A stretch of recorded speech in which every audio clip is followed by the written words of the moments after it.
Está começando mais um Justiça do Trabalho na TV, produzido pelo Tribunal Regional do Trabalho de Santa Catarina. A nova lei número 13.015 de 2014, que entrou em vigor em setembro, trouxe algumas inovações no processamento de recursos na Justiça do Trabalho. O texto altera a CLT, criando novos critérios na admissão do recurso de revista. Por exemplo, com a mudança, os regionais terão de uniformizar a jurisprudência. Para saber mais sobre as novidades dessa lei, vamos entrevistar o desembargador do TRT Gaúcho, Francisco Rossal de Araújo. Nosso convidado é professor da Universidade Federal do Rio Grande do Sul e mestre em Direito. Muito bem, desembargador. Olá. Seja bem-vindo, é um prazer tê-lo aqui novamente. Prazer igualmente. Para falarmos justamente de um tema que é o tema da hora, né? O tema que interessa muito aos operadores do direito.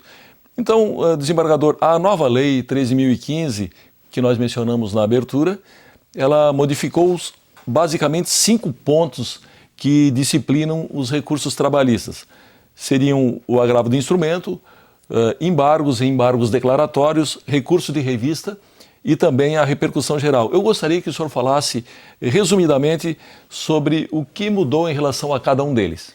Em primeiro lugar, nós temos que fazer a distinção entre as mudanças mais profundas e as mudanças mais superficiais, né? Certo. O principal recurso trabalhista é o recurso ordinário, que é o recurso geral nos dissídios individuais, nas ações da decisão do juiz para o tribunal. Esse não foi mexido. Foram mexidos superficialmente o recurso de agravo de instrumento, em que foram corrigidas algumas lacunas da lei, como, por exemplo, a necessidade de intimar a parte quando ele tem efeito modificativo. São detalhes que já eram conhecidos pela jurisprudência e que foram incorporados ao texto legal. O outro recurso é o recurso de embargos no TST, que é um recurso interno no Tribunal Superior do Trabalho. Foram incorporados detalhes de súmulas. E o agravo de instrumento, que vai ter um reflexo com relação ao recurso de revista, foi tirada a necessidade da parte depositar quando a parte recorre para fazer valer uma decisão que está de acordo com a jurisprudência do Tribunal Superior do Trabalho. Não tem sentido alguém ter que fazer depósito recursal se ele quer que se aplique a jurisprudência superior. Sim. Então, essa correção foram nesses 3 recursos que eu diria que houve uma modificação tópica. Os outros 2, recurso de revista e repercussão geral, sim, já são modificações mais profundas e que exigem maiores reflexões. Bom, na linha do que o senhor já explicou, eu gostaria então que o senhor aprofundasse, desse uma explicação mais detalhada do que muda tanto na elaboração do recurso de revista quanto na sua admissibilidade no Tribunal Superior do Trabalho.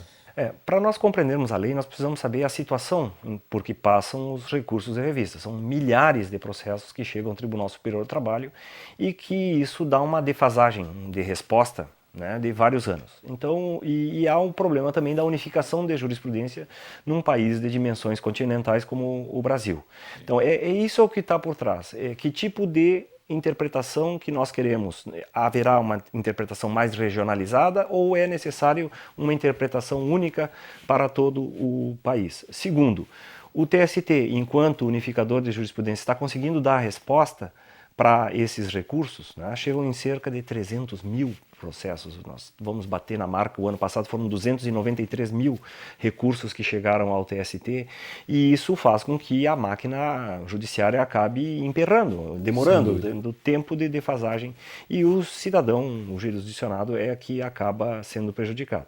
Então, de um lado, nós temos na lei o tratamento do recurso de revista, ou seja, são colocadas outras questões, e uma que é fundamental é que os tribunais regionais terão obrigatoriamente de unificar sua jurisprudência, e de outro lado, a lei traz o que nós podemos chamar de a mesma técnica aplicada ao Supremo, que é a repercussão geral.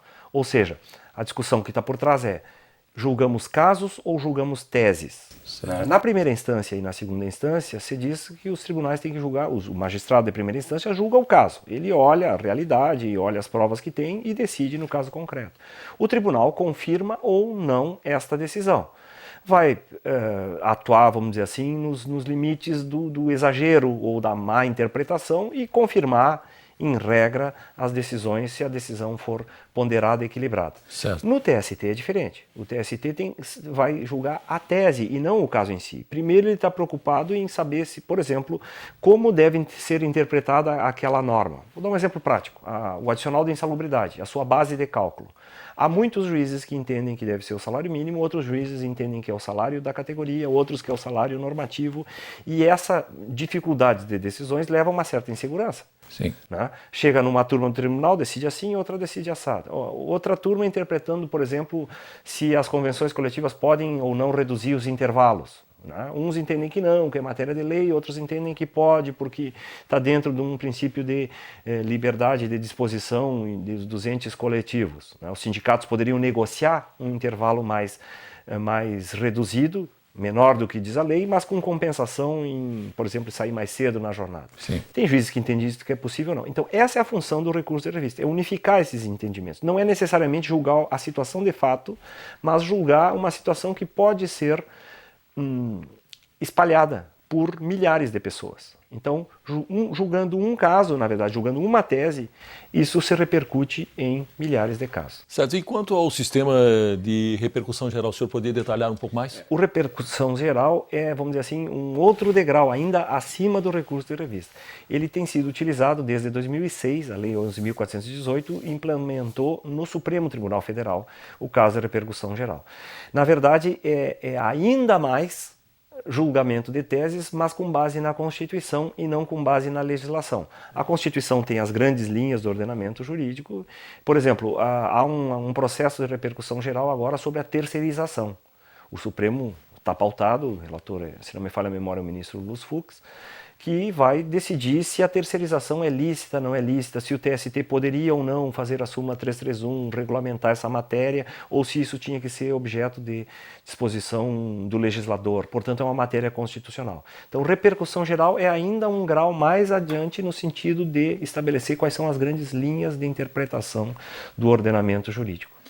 Muito bem, desembargador, eu preciso chamar o nosso primeiro intervalo, nós já voltamos, é só um instante.